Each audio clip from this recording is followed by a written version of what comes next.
आजकल की जो सीएनजी कार्स है ना, वो वाली नहीं है जिसको कि आप पेट्रोल पे स्टार्ट करो पेट्रोल पे बंद करो। ये इंटेलिजेंट होती हैं। यहाँ से सीएनजी डलेगी, ये है सीएनजी का नोजल, यहाँ से डलती है। 7 से 9 किलो डल सकती है। अब ये 7 से 9 किलो का जो रेशियो है ना, ये होता है सर्दी और गर्मी का। सर्दी में गैस हो जाती है कंप्रेस, बेसिकली डेंस हो जाती है, तो ज़्यादा आ सकती है। और गर्मियों के अंदर वो थोड़ी सी हल्की हो जाती है, थोड़ी वॉल्यूम ज़्यादा लेती है।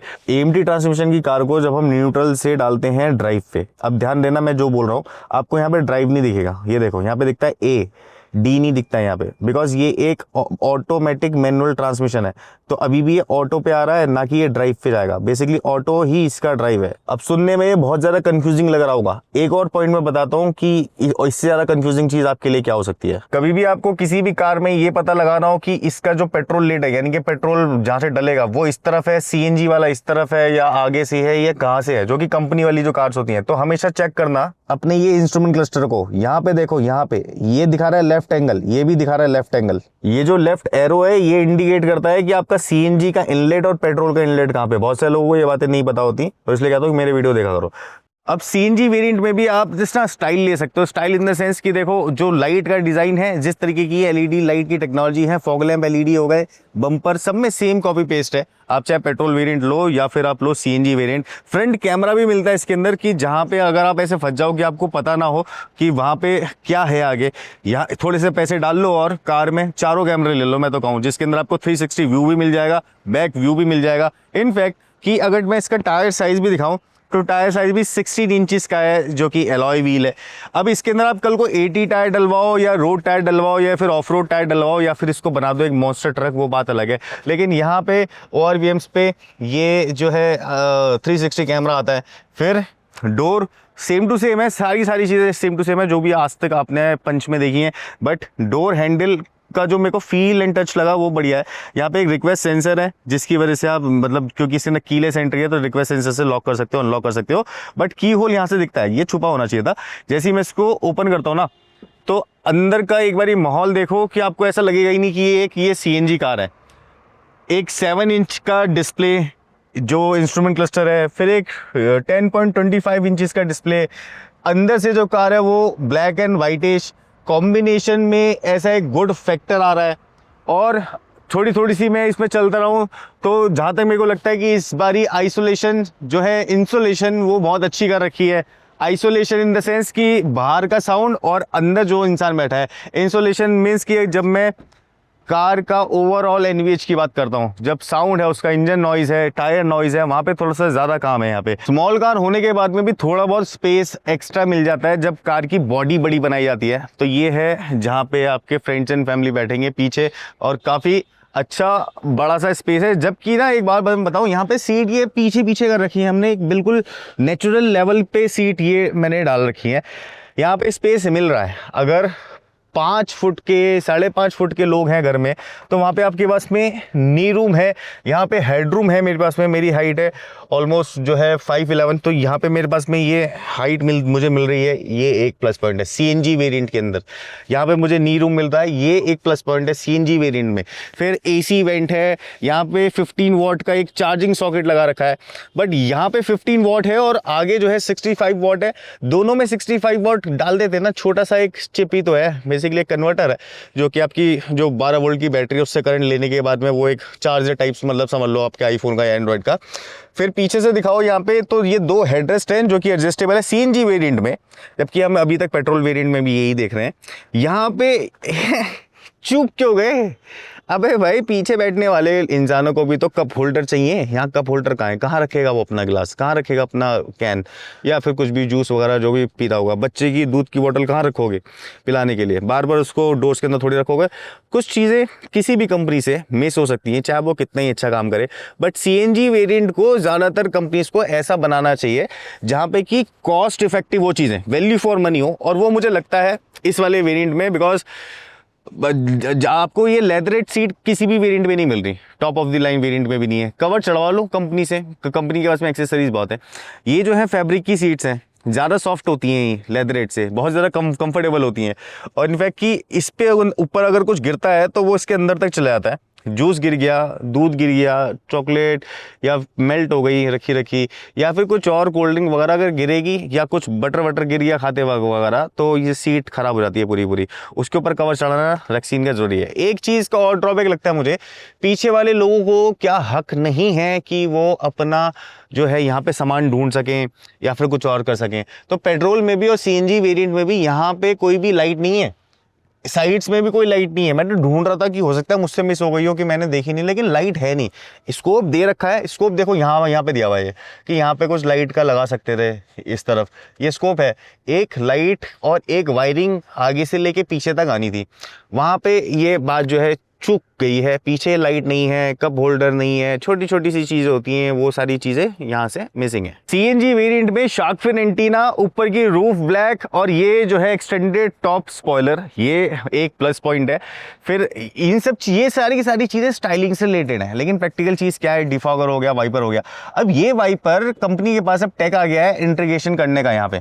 तो अगर पुरानी पंच में ये वाइपर यहाँ पे दिखता था, तो अब न्यू पंच में ये वाइपर अंदर चला जाना चाहिए था। एक तो मेरा ये भी इनपुट है, अगर पंच को इतना अच्छा बना दिया तुमने, सफारी बना दिया, सेरा बना दिया, और पता नहीं क्या क्या बना रहे हैं अभी तो पंच को, तो ये क्यों है यहाँ, इसको हटाओ।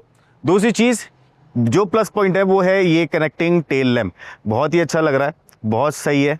पीछे से अगर देखोगे तो नेक्सॉन और पंच में अब ज़्यादा फर्क नहीं रहेगा, बिकॉज पहले पंच एक आउटडेटेड वेरिएंट था, आउटडेटेड मॉडल था, और नेक्सॉन ज़्यादा बिकती थी, और पंच वो लोग लेते थे सीएनजी के अंदर वैल्यू फॉर मनी चीज़ देखनी है, कम पैसों में ले ली। लेकिन अब पंच की सेल हो सकता है, उसकी नेक्सॉन की सेल हो सकता है कि थोड़ी कम हो जाए, बिकॉज पंच भी इतनी ज़्यादा सुंदर बन गई पीछे से। पूरा एक बार फ्लो दिखाओ यहाँ से, ये वाला व्यू जो है ये बहुत ही क्रिस्प एंड क्लियर हो गया है हर एक चीज़ इसकी, चाहे टर्न इंडिकेटर हो, क्योंकि यहाँ पे कनेक्टिंग आ गई है, यहाँ पे कंट्रास्ट क्रिएट हो गया है, ब्लैक बैंड आ गया है, गोल्डनिश कलर अच्छा लग रहा है, न्यू है। और पंच की ब्रांडिंग, एक चीज़ चेक कर लेते हैं, ये हिल तो नहीं रहे, क्योंकि बहुत सारे लोगों की ये शिकायत है कि ये नाम जो है ना, ये जो इनिशियल्स हैं ये वॉशिंग पे हट जाते हैं, बट इसमें नहीं हिल रहे हैं अभी फिलहाल।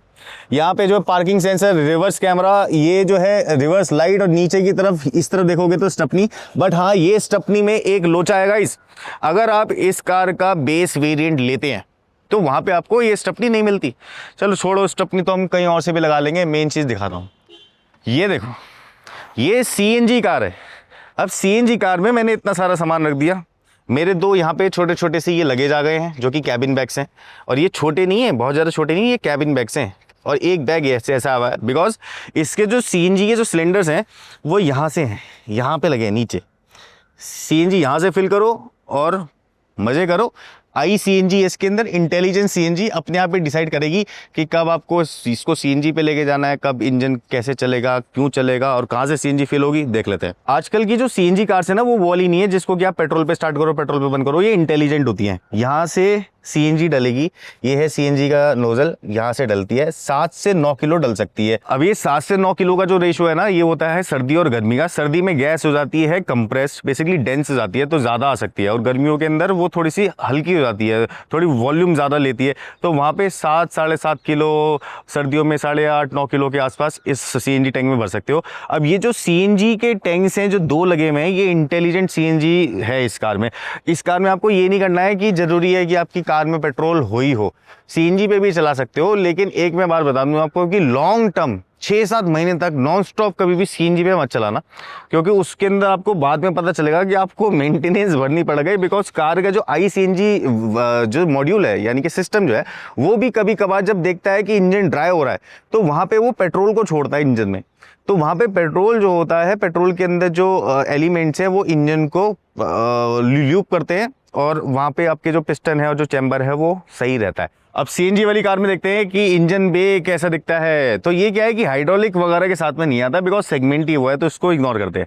ये है 3 सिलेंडर इंजन, रेवेंट्रॉन सीरीज का इंजन है, 1.2 लीटर यानी कि 1200 सीसी का, 72 bhp क्रैक कर देता है, and 103 Nm of torque. CNG में 72 bhp, इट मीन्स कि हाई स्पीड पे काम आएगी, एंड 100 से ऊपर अगर टॉर्क चला गया कार का, तो मेरे को लगता है कि वहाँ पे बात सही है। अब 100 से ऊपर है इसका टॉर्क, 100 Nm ऑफ टॉर्क है इसके अंदर, 100 न्यूटन मीटर ऑफ टॉर्क, खींचने में काम सही आ जाएगी। अभी तो चला के बताऊंगा मैं, लेकिन नंबर के हिसाब से देखें तो मुझे लगता है कि ठीक ठाक से नंबर ही है, बहुत ज़्यादा नहीं है और बहुत कम भी नहीं है, बिकॉज टर्बो के अंदर ज़्यादा पावर है, ऑब्वियस है, उसके अंदर टर्बो ठोक दिया तो ज़्यादा पावर मिलेगी। इनके अंदर ऐसा कुछ है नहीं खास। मान लो अगर आप 9 लाख रुपए देते हो, CNG वेरिएंट लेते हो, तो क्या चीज़ें नहीं मिलती, क्या चीज़ें मिलती हैं देख लेते हैं। ये है इसका डोर, और डोर में भी आपको वही पेट्रोल वाली सारे सिस्टम मिलेंगे। यहाँ पे लॉक सिस्टम नया इंट्रोड्यूस हुआ है, इस टाइप के लैच आ गए हैं, और यहाँ पे ट्विटर और नीचे की तरफ यहाँ पे स्पीकर सिस्टम मिल जाता है। फिर ये चारों power Windows, side view mirror adjustment. मैं अपने वीडियोस को ना बहुत ज़्यादा इजी रखता हूँ उन लोगों को समझने के लिए जिनको ज़्यादातर टेक्निकल नॉलेज नहीं है, वरना मैं भी IRVM और ORVM का वर्ड यूज़ कर सकता हूँ, बट किसी को क्या पता IRVM ORVM क्या होता है। Side view mirror and centre view mirror या फिर रेयर व्यू मिरर। ऐसे ही 90 डिग्री ओपनेबल ये डोर्स है।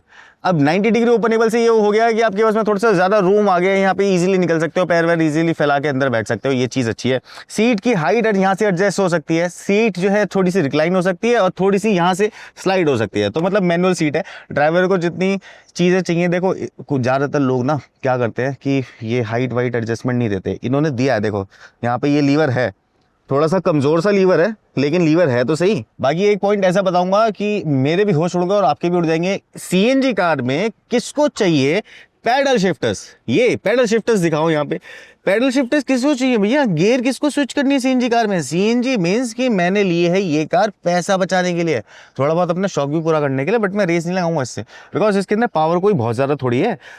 103 Nm ऑफ टॉर्क, 72-73 HP के आसपास, पावर कोई बहुत ज़्यादा नहीं है, तो उसमें यहाँ पे ये पैडल शिफ्टर्स मेरे को लगता है कि यूजलेस हैं, इसकी जगह कुछ और चीज़ डाल देते। इस तरफ देखोगे तो कुछ नहीं है, स्टार्ट स्टॉप बटन है, दैट्स इट। यहाँ पे कोई ऐसा कोई बटन नहीं है कि यहाँ पे ट्रैक्शन कंट्रोल वगैरह या फिर CNG को ऑन ऑफ करने का कोई स्विच हो, ऐसा कुछ भी नहीं है इस तरफ। देखो 2 वेरिएंट है CNG में, अगर आप चाहते हो कि आप पैसे कम दो, 9 लाख रुपए दे दो, तो मैनुअल वाला ले लो, CNG बहुत बढ़िया है। अगर आप चाहते हो कि आपको थोड़ा सा टेंशन नहीं चाहिए, तो ऑटोमेटिक मैनुअल ले लो। अब ये ऑटोमेटिक मैनुअल क्या और मैनुअल क्या है, मैनुअल है जिसके अंदर की गियर है यहाँ पे और क्लच है यहाँ पे, ठीक है। अब ऑटोमेटिक मैनुअल क्या है, होता ये भी मैनुअल ही है, बट क्या है कि गियरों को ना एक रिदम पे चेंज किया जाता है, रिदम पे हटाया जाता है, यानी कि up shift and down shift. वो कैसे करते हैं थोड़ी देर बाद बताऊंगा। बट यहाँ पे देख लो, ये है इसका ब्रेक पेडल, और ब्रेक पेडल में इतना स्पॉन्ज मिलेगा आपको, ये वैसी टाइट वाली ब्रेक नहीं है, तो थोड़ी स्पॉन्जी ब्रेक्स हैं, ऐसे करके ये लगेंगी। ये है थ्रॉटल, ये थोड़ी सी मुझे गाड़ी लग रही है AMT वाली की, थोड़ी ज़्यादा सक्सेसफुल रहेगी। देखो यार, CNG वेरिएंट में भी जो मिड और टॉप वाले वेरिएंट है उसके अंदर ऐसी की मिलेगी जो हमें सफारी और इसके अंदर हैरियर के अंदर मिलती थी, जिसके अंदर की लॉक है, अनलॉक है, और आपका हेडलाइट ऑन कर सकते हो, फॉलो मी होम टाइप्स, और इसको अगर प्रेस करोगे तो आपकी जो बूट है वो अनलॉक हो जाएगी, यानी कि डिग्गी अनलॉक हो जाती है, आपको खोलना हाथों से पड़ेगा। अब देखो इस कार का माहौल, CNG वेरिएंट है, अगर किसी को अंदर बिठाओगे पता नहीं चलेगा वो कैसे। इस कार में सिंगल पैन सनरूफ है, और सबसे अच्छी टाटा की सनरूफ की मुझे क्या बात लगी, इन्होंने ना मैकेनिज्म को बड़ा बनाया, प्रॉपर बनाया। इसको ओपन करते हैं, अब देखना जरा, ज़्यादातर कंपनीज के सनरूफ यहाँ तक आके रुकते हैं ना, इसका अंदर चला गया बिल्कुल, तो पूरा स्पेस है ऊपर, पूरा खुला हुआ है, और चाहो तो इससे बाहर भी निकल सकते हो, बट मत निकलना क्योंकि सिर फूट सकता है आपका। चलो पीछे से दिखाओ। अब ये जो कार है manual transmission and automatic manual transmission, यानी कि AMT के साथ में आती है। अब ये यहाँ देखो, ये है गियर शिफ्टर, और मैनुअल वाले का गियर शिफ्टर भी आपने देखा होगा कि कैसा सा होता है। ये जो गियर शिफ्टर है ये ऐसे आगे पीछे जा सकता है, इसके अंदर बहुत सारे फीचर नहीं होते, ऐसे करके आगे पीछे जा सकता है कुछ इस तरीके से, और अगर इसको इस तरफ कर दोगे तो ये मैनुअल पे आ जाएगा। अब मैनुअल आपकी गियर्स अप, गियर्स डाउन, ये मैनुअल पे आ गया, चाहो तो इसको मैनुअल पे चला लो, चाहो तो इसको ऑटो पे चला लो, ऐसे करके, लेकिन ये स्विचेबल काफ़ी इजी होता है। अब ये AMT चलेगा कैसे, चलो इसको लेके चलते हैं भीड़ भड़के वाली रोड पे, फिर देखता हूँ कि इंटरनल रास्तों पे कैसी कार काम करती है, क्योंकि हाईवेज पे तो ज़्यादातर गाड़ियाँ अच्छा ही काम कर रही हैं। AMT ट्रांसमिशन की कार को जब हम न्यूट्रल से डालते हैं ड्राइव पे, अब ध्यान देना मैं जो बोल रहा हूँ, आपको यहाँ पे ड्राइव नहीं दिखेगा, ये देखो यहाँ पे दिखता है A, डी नहीं दिखता है यहाँ पे, बिकॉज ये एक ऑटोमेटिक मैनुअल ट्रांसमिशन है, तो अभी भी ये ऑटो पे आ रहा है, ना कि ये ड्राइव पे जाएगा। बेसिकली ऑटो ही इसका ड्राइव है। अब सुनने में ये बहुत ज़्यादा कंफ्यूजिंग लग रहा होगा, एक और पॉइंट मैं बताता हूँ कि इससे ज़्यादा कंफ्यूजिंग चीज़ आपके लिए क्या हो सकती है। कभी भी आपको किसी भी कार में ये पता लगाना हो कि इसका जो पेट्रोल लेट है, यानी कि पेट्रोल जहाँ से डलेगा वो इस तरफ है, सीएनजी वाला इस तरफ है, या आगे से है, या कहाँ से है, जो कि कंपनी वाली जो कार्स होती हैं, तो हमेशा चेक करना अपने ये इंस्ट्रूमेंट क्लस्टर को। यहाँ पे देखो, यहाँ पे ये दिखा रहा है लेफ्ट एंगल, ये भी दिखा रहा है लेफ्ट एंगल। ये जो लेफ्ट एरो है ये इंडिकेट करता है कि आपका सीएनजी का इनलेट और पेट्रोल का इनलेट कहाँ पे। बहुत सारे लोगों को ये बातें नहीं पता होती, तो इसलिए कहता हूँ कि मेरे वीडियो देखा करो, ठीक है। तो इसमें सीएनजी और पेट्रोल दोनों एक ही साथ हैं। अगर आप इसको आफ्टर मार्केट करवाते हो या फिर कोई और कार कंपनी अगर राइट साइड देगी, तो आपको कौन से पेट्रोल पंप पे कहाँ पे खड़ा होना है, वो सारी चीज़ आपको यहाँ से पता चलती है। अब चलते हैं इसको ड्राइव पे, ऑटो पे। ब्रेक छोड़ता हूँ, ब्रेक छोड़ते के साथ ही एक बहुत ही माइल्ड तरीके से ये उठती है। इसमें कोई बहुत ज़्यादा ऐसा थ्रस्ट वाली कोई चीज़ है नहीं, बहुत माइल्ड तरीके से उठती है। ये 10 की स्पीड पे जा सकती होगी ये ज़्यादा से ज़्यादा। यहाँ पे ये 9 की स्पीड दिखा रहा है। अब यहाँ से थ्रॉटल देता हूँ थोड़ा सा, ये देखो जो 103 टॉर्क है ना वो यहाँ मिलेगा। अब जब गियर शिफ्ट होती है ना ऑटोमेटिक मैनुअल में, तो आपको गियर चेंज होती हुई पता चलती है। जैसे डुअल क्लच होता है उसके अंदर गियर चेंज होती हुई पता नहीं चलेंगी, टॉर्क कन्वर्टर में गियर चेंज होती हुई पता नहीं चलेंगी, आपको सीवीटी में गियर चेंज होती हुई पता नहीं चलती। एएमटी में ऑटोमेटिक मैनुअल, इसलिए ये सस्ता, चीप, अफोर्डेबल एक ऐसा ट्रांसमिशन है। अगर आपको ऑटोमेटिक ट्रांसमिशन लेना है, एएमटी ले लो। इन फ्यूचर भी अगर कभी ख़राब भी होगा ना, तब भी इसकी कोई मेंटेनेंस बहुत ज़्यादा नहीं होती, बिकॉज ये सस्ते पैसों में बनता है और सस्ते पैसों में ये ठीक हो जाता है। अब ड्राइव क्वालिटी की बात मैं करूँ ना, इसकी इंटरनल रास्तों में मैं चल रहा हूँ ये दिखाने के लिए कि किस टाइप की इसकी ड्राइव क्वालिटी हो सकती है, किस टाइप की आपको लगेगी। देखो हैंडलिंग इसकी जो है वो सेम पेट्रोल जैसी है। टैंक पीछे 2 ऐड हुए हैं सीएनजी के, उसकी वजह से भी मुझे लगता नहीं कुछ खास इसके अंदर कुछ हैंडलिंग के अंदर चेंजेस आए हैं ना। इसके अंदर कोई ऐसा खास बॉडी रोल है, बिकॉज सस्पेंशन जो है इस कार की काफ़ी अच्छी लगी मुझे इस कैटेगरी के पॉइंट ऑफ व्यू से बोलूँ। बाकी कमियां तो बहुत सारी हैं, लेकिन जब आप पैसे ही इतने कम दे रहे हो, इतनी सारी चीज़ें ले रहे हो, वहाँ पे सोचो। हैंडलिंग अच्छी है, सस्पेंशन अच्छी है। यहाँ पे ये जो स्टीयरिंग है इसको इस तरफ से पकड़ो, इससे ऐसे करके नीचे करो, इसको ऊपर उठाओगे तो ऊपर नहीं उठेगा, यानी कि टेलीस्कोपिकली एडजस्ट नहीं हो सकता, लेकिन ये जो है टिल्ट एडजस्ट हो सकता है। तो यहाँ पे ये वाला पोर्शन नहीं है। अभी मैं ये जो है ना अपना सन ब्लाइंड, इसको यहाँ से हटाता हूँ और इसको इस तरफ लगाने की कोशिश करता हूँ। इस तरफ लग गया, यहाँ से ये आ जाएगी, बट ये एक्सटेंड नहीं हो सकता। तो यहाँ पे ये भी थोड़ी सी प्रॉब्लम है, छोटी सी चीज़ है एक्सटेंड करना। एक पाइप भी बढ़ाना है थोड़ा सा, उसको बढ़ा दो यहाँ पे तो थोड़ा एक्सटेंड हो जाएगा, क्योंकि जो विंडो है वो ज़्यादा बड़ी है और ये जो सनवाइजर है ये थोड़ा सा छोटा है। सीएनजी कार में रियर व्यू मिरर अगर ये ऐसा मिल जाए आपको ऑटो डिमिंग, तो क्या ही बात होगी। एक और चीज़ है, यहाँ पे पैडल शिफ्टर्स देखो नीचे की तरफ, ये पैडल शिफ्टर्स हैं। अब इसका यूज़ है या नहीं चेक कर लेते हैं। चलो भगाता हूँ मैं यहाँ पे, और यहाँ पे मैं पैडल शिफ्टिंग करता हूँ। ये देखो मैं यहाँ पे ये पैडल शिफ्टिंग कर रहा हूँ, तो गियर दिखाओ यहाँ से, ये दिखाओ, तो ये डाउन शिफ्ट मांग रहा है। अभी मैं इसको डाउन शिफ्ट करता हूँ तो ये डाउन शिफ्ट नहीं होगा। अब मैं यहाँ से इसको अप शिफ्ट कर रहा हूँ ऐसे करके, तो ये अप शिफ्ट होगा, लेकिन बहुत ज़्यादा नहीं होगा। यहाँ से देख रहे हो, तो ये 5 गियर ट्रांसमिशन है, 5 गियर्स है इसके अंदर, ऑटोमेटिक है, ऑटोमेटिक मैनुअल। आप इसको यहाँ से भी शिफ्ट कर सकते हो मैनुअली। इनफैक्ट कि ये जो है ना, इसको मैं ऐसे कर देता हूँ। अब ये यहाँ दिखाओ एक बारी, ये इधर यहाँ दिखाओगे तो यहाँ पे आपको पता चल जाएगा कि मैं 3rd गियर पे हूँ, 2nd पे आ गया। अब मैं इससे गियर को आगे करूँगा, गियर बढ़ जाएगी, ऐसे करके बढ़ाता हूँ, गियर बढ़ जाएगी। नीचे करता हूँ तो ऐसे ये डाउन शिफ्ट हो रही है, और डाउन शिफ्ट हो रही है, अप शिफ्ट हो रही है, अप शिफ्ट हो रही है। चाहो तो मैनुअल ट्रांसमिशन का भी इसमें फ़ायदा उठा सकते हो। इसके इंस्ट्रूमेंट क्लस्टर में ना कुछ चीज़ें यहाँ पे देखने को मिलती हैं, जैसे कि इस तरह देखोगे तो ये है कंपास, यहाँ पे टेम्परेचर दिखा रहा है, ये है मोड। सीएनजी और पेट्रोल का जो रेशियो आपका चल रहा है ना, वहाँ पे दिखाएगा कि आपने कितना कब खर्च किया।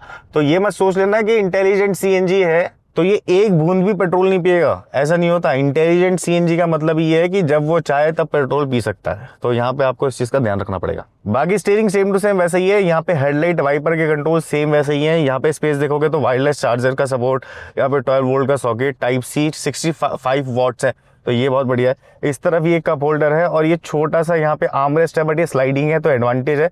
दूसरी चीज़ ये खुल सकता है, तो यहाँ पे छोटी मोटी आइटम है, फिर आइटम बेसिकली रख सकते हो। और ये है इसका ग्लव बॉक्स, जिसके अंदर लाइट है, कूल्ड है, ये बहुत बढ़िया है। इसके अंदर स्पेस भी काफ़ी अच्छा खासा है। के अंदर थ्रस्ट मिलेगा, बहुत ज़्यादा नहीं भगाऊंगा क्योंकि ये पुणे के ऐसे रास्ते हैं जहाँ पे कि कोई भी एकदम से आ सकता है। तो बट सीएनजी के अंदर भी थ्रस्ट है, बहुत ज़्यादा नहीं है, लेकिन इतना है जिससे काम बन सकता है। बहुत ज़्यादा लो परफॉर्मेंस नहीं है इसकी सीएनजी पे, लेकिन हाँ वहाँ पे फ़र्क पता चलेगा जब थोड़ी सी पहाड़ियाँ वगैरह आ जाएंगी, थोड़ा सा ऐसा चढ़ाई आ जाएगी ना, वहाँ पे पता चलेगा कि सीएनजी वहाँ पे दम फुलाती है या फिर नहीं। बट थोड़ा सा पेट्रोल अगर आप लेके चलोगे तो इस वाले बटन से यहाँ से स्विच कर सकते हो, ऐसे इसको ऑन या फिर ऑफ कर सकते हो। बाकी ये है एसी का कंट्रोल, पूरा क्लाइमेट कंट्रोल ऑटोमेटिक है, वही कॉपी पेस्ट है जो कि प्रीवियस कार्स के अंदर आ रहा है। यहाँ पे जो है मीडिया से रिलेटेड कंट्रोल आ गए, और इस तरफ जी ये मेन्यू से रिलेटेड कंट्रोल है, बिकॉज इसमें यहाँ पे कोई भी क्रूज कंट्रोल का ऑप्शन नहीं है। टाटा की जो प्रीमियम कार्स है ना, उनमें ये जो इंफोटेनमेंट सिस्टम्स है ना, ये बड़े बड़े आते हैं। इसके अंदर थोड़ा छोटा है, 10.25 इंचेस का है, लेकिन अगर देखोगे तो इसके अंदर फीचर्स आ रहे हैं, लेकिन ऐसा कुछ JBL का साउंड वगैरह नहीं मिलता है, ऐसी ये तो चीज़ है। लेकिन चाहे पेट्रोल लो या फिर आप लो CNG वेरिएंट, आपको जो ये इंफोटेनमेंट सिस्टम है सेम टू सेम ऐसा ही मिलता है। इनका साउंड दोनों वेरिएंट का सेम ही है,